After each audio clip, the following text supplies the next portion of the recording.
How's it going, everyone? Welcome back to another video. Today we're going to be talking about the Winnipeg Jets and what exactly has been going on with the team for maybe the last month or so. You know, at times they look really good and at times they look really bad, but it doesn't seem like the Jets can play a consistent 60 consistently, right? Like, you might have one really good game and then, you might have two weird ones where you only play for 20 minutes, but you're able to run away with the game somehow, right? Maybe Dave Riddick or Connor Hellebuck kind of bail them out.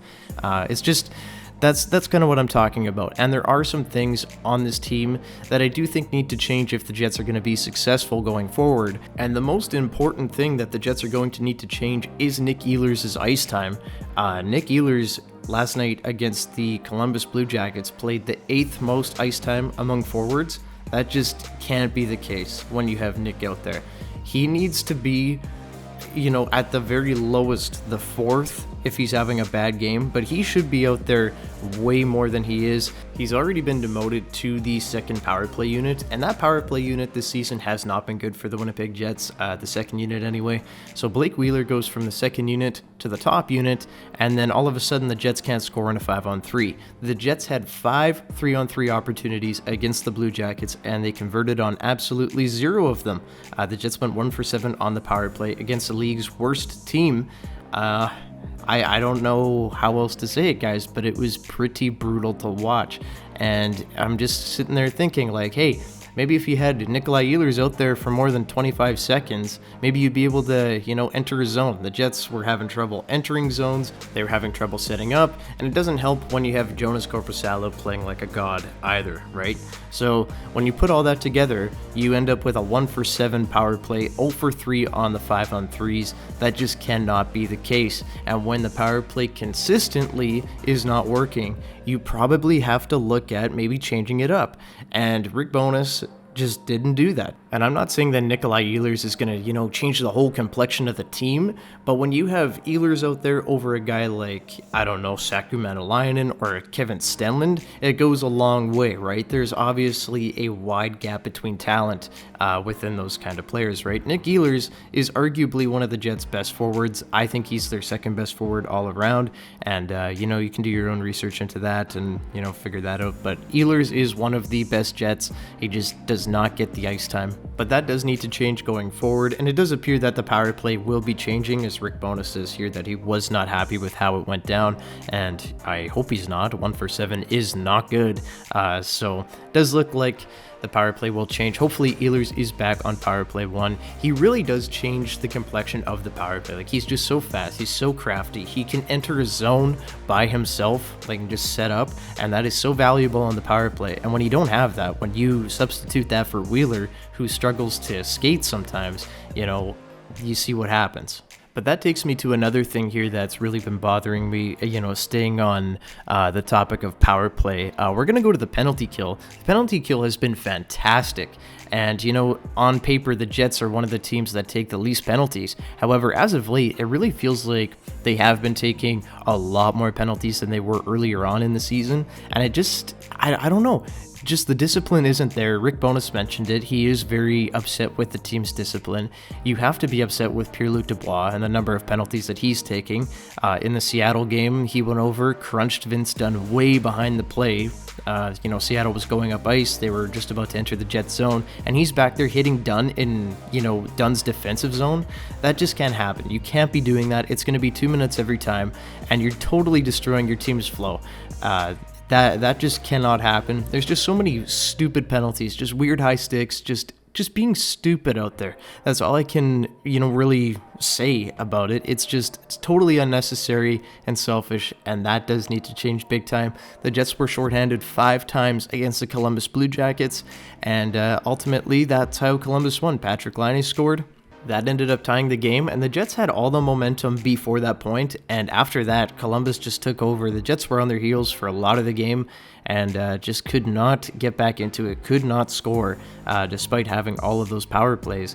And yeah, it was a little disheartening to watch. Columbus is last in the league. They are injury-ridden, and this Jets team is a team that's supposed to be, very good defensively, and really felt like they were on their heels for a lot of the night.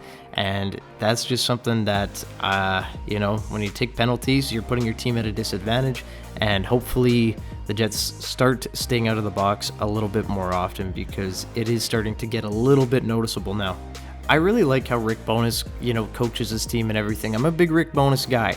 One thing that I hate that he does is when we have like a 4-on-4 situation or anything like that, is when he puts out guys like Kevin Stenlund and Saku Manalainen to match the other team on the 4-on-4, like as a shutdown 4-on-4. And I just don't understand the thought process behind that. Like, you're just playing not to lose. You're not playing to win.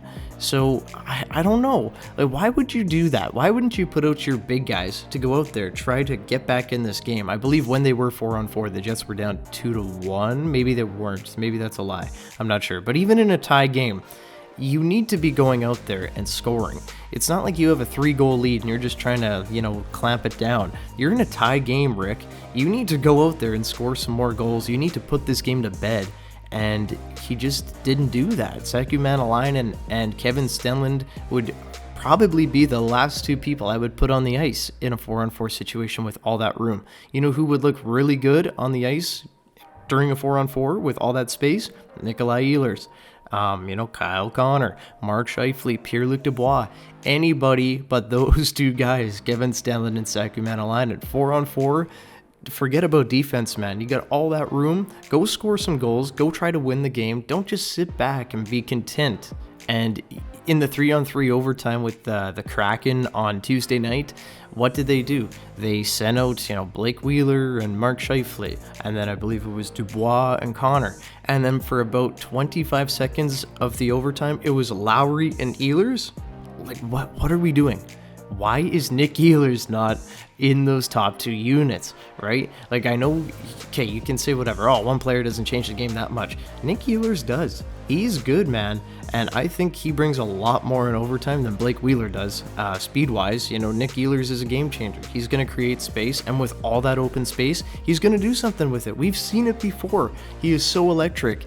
But I just don't get it. You need to be playing your best players. Nothing against Blake Wheeler in overtime or anything like that. He's been having a pretty decent season at times, but that is not the guy that I think many NHL coaches are throwing out over Nikolai Ehlers. I think if you take any NHL coach, I'm pretty sure 25 out of the 33 at least are putting Nick Ehlers out there in front of Blake Wheeler.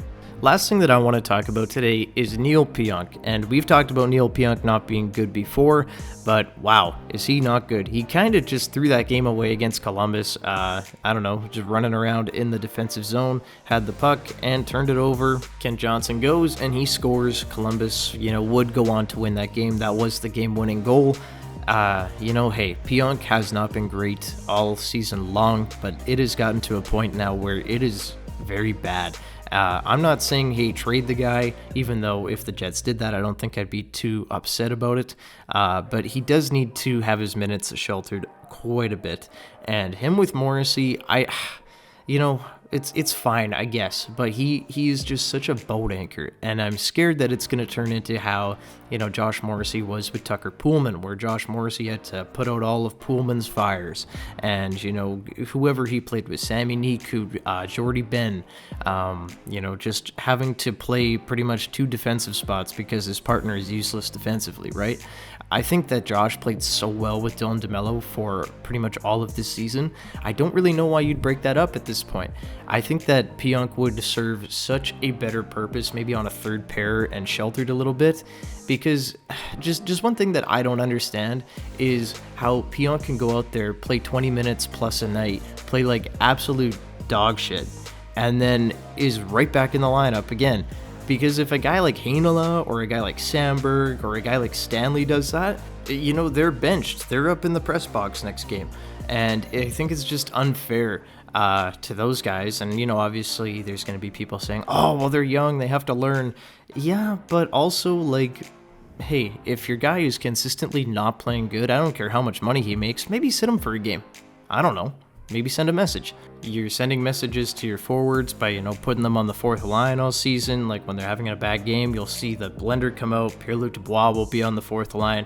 Why don't you send that message with Neil Pionk? Dial back the minutes a little bit, because this is getting ridiculous at this point. You can't keep having all this faith in a guy that just isn't, helping your hockey club. He literally threw away the game against Columbus. And yeah, that just can't keep happening. But I do think that it is time that, Rick takes a look at this and says, hey, look, Neil, you have not been playing very well. You're going to be on the third pair, or maybe he's just going to have to sit a couple games. I don't know. That's what I would do. And a lot of people I know are upset with Neil Pionk. It's not just me sitting here looking for something to be mad about. But in the end, I just hope that his minutes get dialed back, or he can figure out how to get back to that form where he was maybe a year and a half ago, where he was playing some of the best hockey of his career, the best hockey of his career, bar none. We need that Pionk back, that lockdown McDavid in 2020, right? Like, we need that guy back. If he could step up and be that good again, or even close to that level, that would go such a long way for the Jets, and I'd have so much more confidence in this team if he was able to do that, but it does not seem likely at the moment, the way the season has gone for him. But yeah, guys, I just wanted to get that off my chest, just some stuff that's really been bothering me with the Jets. I think I've talked about it a little bit, like here and there, snippets and videos, but I've never really just, gone out and said, hey, this is not good and this is what needs to change. And it's really not a lot. It's just common sense stuff, play your best guys. It really is what, the message of this video really should be. Play your best players. Your best players are going to win you hockey games, and yeah, just very simple fixes that, if are changed, I think can go a long way for the Jets. And, that's even without the Jets adding at the trade deadline, whether they add to the middle six, maybe they add, a defenseman, who knows what they're going to do. I have no idea. But just going forward, I hope that things change a little bit, and I think that these little minor changes can go a very long way. But that's where I'm going to leave it today, guys. Thank you so much for watching. As always, leave a like and subscribe if you haven't already, and leave a comment down below how you feel about the Winnipeg Jets. Do you agree with me, or is there something else that you would maybe like the Jets to change or keep the same? Love to hear from you guys. But yeah, see you in the next one, guys. Go Jets, go. Bye-bye.